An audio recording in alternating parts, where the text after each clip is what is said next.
Good morning students. Today we are doing macro economics. Macro का आज हम first chapter करेंगे। माइक्रो हमारी सारी कवर हो चुकी है। मैक्रो का फर्स्ट है आपका what is macro economics. Macro का मीनिंग हमने फर्स्ट जो हमारा माइक्रो का चैप्टर था वहाँ पर किया था, तो वही आप एक बार ही करेंगे, बार बार आपने चेंज नहीं करना है।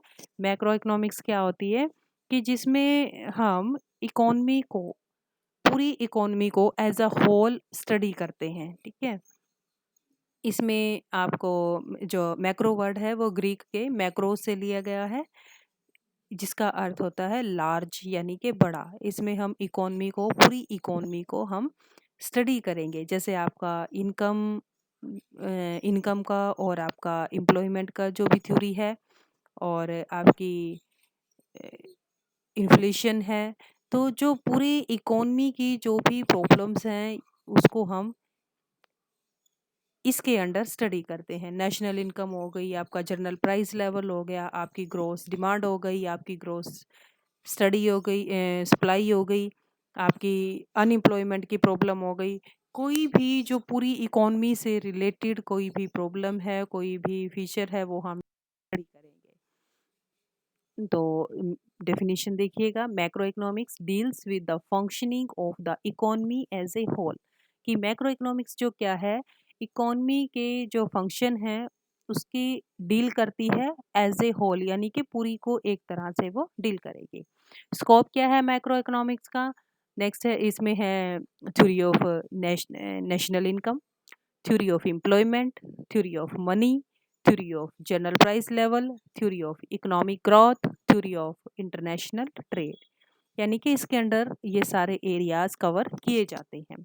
थ्योरी ऑफ नेशनल इनकम देखिएगा, नेशनल इनकम का कॉन्सेप्ट और उससे जो रिलेटेड जो डिफरेंट एलिमेंट्स होते हैं उसका मेज़र, उसको मेथड, मेज़र करने के मेथड क्या क्या है, सोशल अकाउंटिंग को कैसे स्टडी किया जाता है, वो सारा इसके अंडर कवर किया जाएगा। नेक्स्ट है आपका theory of employment. Theory of employment में हम एम्प्लॉयमेंट हो गया, अनएम्प्लॉयमेंट से रिलेटेड जो भी प्रॉब्लम है उसको स्टडी करेंगे। जैसे आपकी इफेक्टिव डिमांड क्या है, टोटल सप्लाई क्या है, टोटल आपके कंजप्शन क्या है, टोटल इन्वेस्टमेंट क्या है, टोटल सेविंग क्या है, और मल्टीप्लायर क्या है, वो सारे इसके अंडर स्टडी किए जाएंगे। नेक्स्ट है आपका थ्योरी ऑफ मनी। एम्प्लॉयमेंट के लेवल पर जो मनी की जो डिमांड है और जो सप्लाई है उसमें बहुत से चेंजेस होते हैं और उनका बहुत अफेक्ट पड़ता है।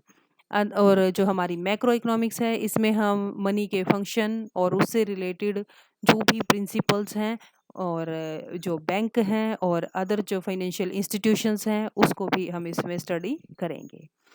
नेक्स्ट है आपका fourth, theory of general price level. General price level में हम क्या देखेंगे कि जो प्राइस लेवल में के डिटर्मिनेशन में या उससे होने वाले चेंजेस को हम इसमें स्टडी करेंगे। और जो इन्फ्लेशन है और जो डिफ्लेशन है, इससे जो प्राइस पर काफ़ी, जनरल प्राइस में जो भी चेंज आता है और उससे रिलेटेड जो भी प्रॉब्लम अराइज होती हैं वो इसके अंडर हम कवर करेंगे। Theory of economic growth. Macro economics में इकोनॉमिक ग्रोथ और जो हमारी पर कैपिटा इनकम है या रियल इनकम है उससे रिलेटेड जो भी प्रॉब्लम्स है उसको स्टडी किया जाएगा। अंडर डेवलप्ड जो इकोनॉमीज होती हैं उनकी ग्रोथ के लिए, उनकी ग्रोथ के लिए हम जो क्या है वो स्टडी करेंगे कि इनको कैसे डेवलप किया जाए। और गवर्नमेंट की जो हमारी फिजिकल पॉलिसीज हैं, जो मॉनेटरी पॉलिसीज हैं, उसको भी हम इसके अंडर स्टडी करेंगे। अब चलेंगे डिफरेंस क्या है मैक्रो और माइक्रो में। स्कोप है पहले तो, माइक्रो का जो स्कोप है वो इसके अंडर जो क्या है, हम एक पर्सनल लेवल पर से रिलेटेड जो भी प्रॉब्लम्स होती हैं उसको स्टडी करते हैं। जैसे आपने किसी एक इंडस्ट्री को लिया, एक उपभोग को लिया, एक फर्म को लिया या एक फैमिली को स्टडी किया। बट जो मैक्रो होती है इसमें हम जो हमारे पूरी इकोनॉमी का जो लेवल है उससे रिलेटेड जो भी प्रॉब्लम है उसको हम स्टडी करते हैं। आगे है आपका डिग्री ऑफ एग्रीगेशन। जो हमारा माइक्रो इकोनॉमिक्स है इसमें हम एक पर्सनल फर्म हो गई, एक इंडस्ट्री हो गई, उसके प्रोडक्शन और उसके प्राइस के डिटर्मिनेशन से ये रिलेटेड है। बट जो मैक्रो है इसका रिलेशन पूरी इकॉनमी से है, पूरी इकॉनमी के टोटल प्रोडक्शन से है और जनरल जो प्राइस लेवल है उसके डिटर्मिनेशन से है। थर्ड चलिएगा डिफरेंट अजम्पशंस। जो हमारी माइक्रो इकोनॉमिक्स है इसकी ये अजम्पशन है कि जो माइक्रो वेरिएबल हैं वो सारे फिक्स होते हैं, वो सारे स्थिर हैं, कांस्टेंट हैं। कि जैसे उदाहरण के लिए मान लीजिए एक फर्म या एक इंडस्ट्री में प्रोडक्शन या प्राइस का आप डिटर्मिनेशन का को आप स्टडी कर रहे हैं, तो हम ये मान लेते हैं कि कुल प्रोडक्शन जो क्या है वो कांस्टेंट रहता है, उसमें कोई भी चेंज नहीं होगा। नेक्स्ट है आपका मैक्रो में।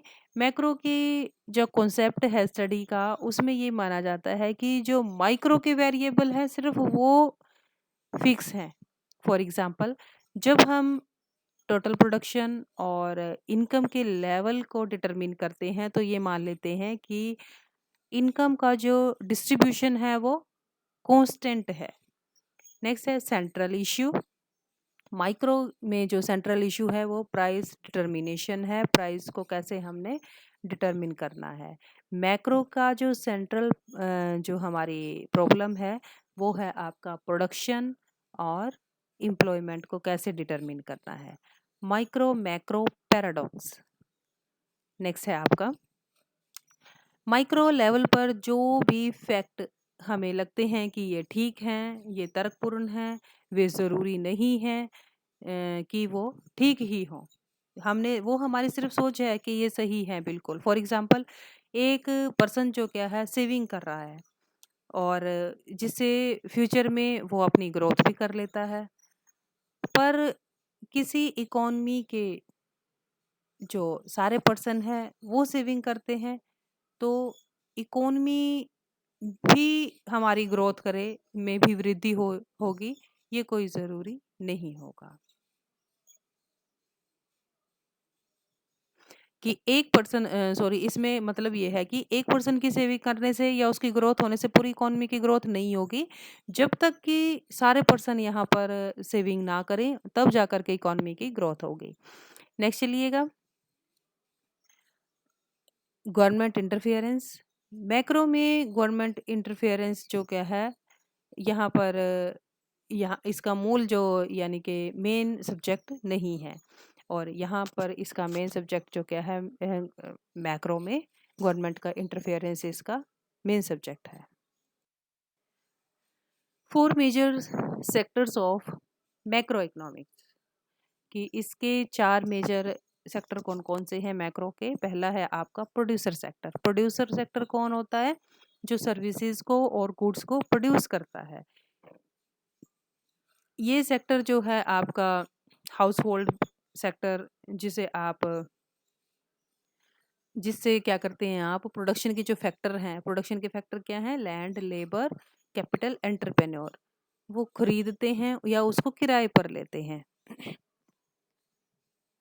और ये जो सेक्टर है ये जो हमारे नॉन फैक्टर आउटपुट हैं जैसे आपके रॉ मटेरियल हो गए जिससे हम जो क्या है कोई गुड्स और सर्विसेज को प्रोड्यूस करते हैं उसको भी ये बेचता है। दूसरा है आपका house hold sector. House hold sector कौन सा है? हाउस होल्ड सेक्टर वो सेक्टर है जो प्रोड्यूसर सेक्टर ने जो भी गुड्स और सर्विसेज बनाई हैं उसको कंज्यूम करता है। ठीक है, यानी कि ये जो भी हमारी प्रोड्यूसर सेक्टर जो भी गुड्स और सर्विसेज के प्रोडक्शन में अपना बनाने में योगदान दे रहा है ये उनको खरीद करके उसके बदले में क्या करता है ये इनकम जो क्या है वो ले लेता है। कि मान लीजिए हाउस होल्ड ने जो भी अपने फैक्टर दिए प्रोड्यूसर को और उसके बदले में ये प्रोड्यूसर से इनकम लेगा। नेक्स्ट है आपका गवर्नमेंट सेक्टर। गवर्नमेंट सेक्टर क्या करेगा? टैक्स और सब्सिडीज से रिलेटेड काम करता है। जो आपका गवर्नमेंट आपका सेक्टर है और जो हाउस होल्ड सेक्टर है house government sector house hold से डायरेक्ट टैक्स लेता है और जो प्रोड्यूसर सेक्टर है उससे इनडायरेक्ट टैक्स और म्यूनिसिपल टैक्स के रूप में उनसे वो इनकम लेता है। और जो हमारा हाउस होल्ड सेक्टर है उसको ये जैसे बुढ़ापा पेंशन हो गई, कोई स्कॉलरशिप हो गई और इसके रूप में पैसे देता है। और जो प्रोड्यूसर सेक्टर है उसको सब्सिडीज देता है नेक्स्ट है आपका rest of the world sector. Rest of the world sector वो सेक्टर है जिसमें एक्सपोर्ट और इंपोर्ट से रिलेटेड जो भी काम है वो इसके अंडर आ जाता है।